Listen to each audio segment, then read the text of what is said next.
Hey everybody, welcome on Go Hills TV, powered by JBS. I'm Dwayne Cook with the head coach of the ICCAC champion Indian Hills Warrior softball team, Jim Overturf. Coach, all it took was one win today to get it done, but your girls decided to go ahead and take two here against Southeastern. What a day. Yeah, the first one, I really felt comfortable with 4-0. I didn't feel as comfortable with 2-0, but I felt really comfortable with 4-0. But, you never know when they get something going and somebody can put it out. But I'm so proud of how they handled it, came back out, finished it off in the seventh inning, and just felt really good knowing that was the game that had to be taken. I don't know if they were aware of it, but I felt they were a lot more relaxed in game two. And they definitely showed their offense in game two that, we didn't show in game one. But I think our defense played extremely well in game one, actually all day, really. Well, yeah, without a doubt. And maybe you certainly could tell. It seems that the girls just seem more relaxed in game two for whatever reason, if they knew or not. But to knock out 13 hits and 8 of the 9 in the lineup get at least one hit in game two, it shows what kind of offensive prowess this team can have. Yeah, like I said, they can just explode anytime. And I really feel really confident up and down the lineup. Doesn't matter who steps up there. I just feel I got trust in them. Right. I got faith in them. They're going to deliver a hit. So that's really a good feeling to have. But it's one of those that I just told them, I said that first game was very much like a regional game to go on. And I said, now you handled it. Mm-hmm. Yes, did it scare everybody a little bit? Probably. But I said you handled it, and now we got to learn from that and remember it, keep it in your back pocket, right?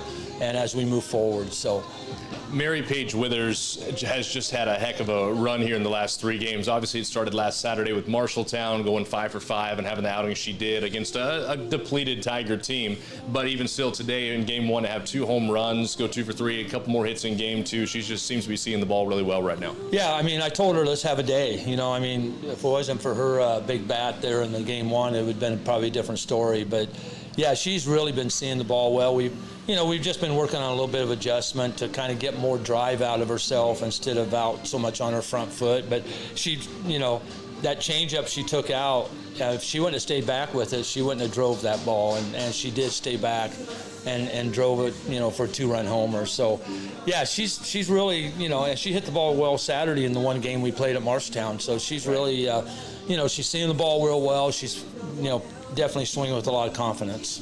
Ashlyn Sheets in game 1 against a very good Blackhawk lineup, let's give them credit, was outstanding in her 5 innings, kept a very good lineup off the board altogether. And what do you expect out of her as your number 1? I do, and that's what I told her. I said, you just need to go out and be yourself. I'm not asking you to do anything else. And don't, even worry about who steps up to the plate. You just handle it. Had a lot of bullpen reps. We've thrown a lot of ball this year, so just go out and, be yourself and take care of it. And she did. And it was really a tough decision whether or not I wanted to pull her out in the 6th inning. But I knew they were coming up the 3rd time around in the top of the order, and they'd hitting the ball, fairly hard at times. But we made some good defensive plays to kind of keep them off track. But, Jordan, I got a lot of confidence in Jordan, and she stepped in, and unfortunately she gave up a 3-run homer, but came right back in the 7th and, 3 batters and, took care of them. So that was huge. But Ashlyn threw well. Right. That's what we got to have out of her. No doubt. Especially with the goals that lie ahead in front as well. And, Olivia in game 2, she had a long time to sit in the dugout twice with the offensive outputs in the 1st and 2nd. How does she kind of handle that? How do you try to handle that with the staff? Well, unfortunately for her, not only did she have some long innings, but she didn't get to throw on Saturday because Marshalltown couldn't play the 2nd game. So she didn't throw till last Thursday down in Missouri, and that's a long time because we took a day or 2 off.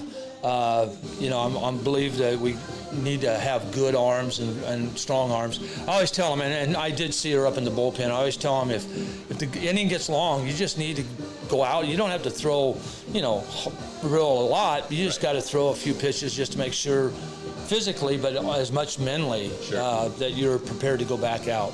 And she had a little bit off rhythm today. I've seen her throw much better, but she fought through it and made some nice pitches.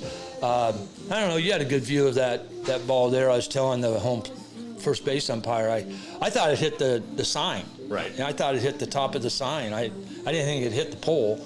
But anyway, she was pretty upset by that call. But yeah, but we need her too. We need her. We need all the staff. Courtney came in and did a nice job in the fifth inning here to finish it off. So can't say enough about them and what our defense have been getting better and better with. So I will say on the replay, it did look like the ball hit the pole, but again, we were kind of far away, so it's tough to say in the moment. I asked Mary Page, and she had the best look of anybody. She did, and she kind of gave up on it because she thought it hit the black on the top of the fence on foul line.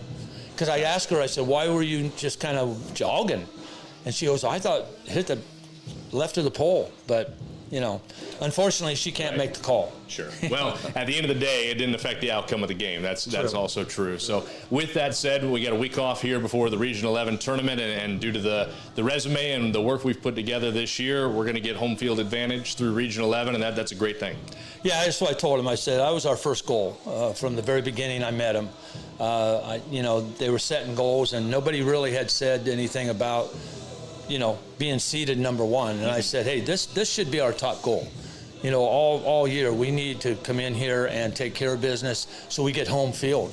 We want to host everything here. Sure. And so I told them out there, I said, that's goal one, but that's just the first one.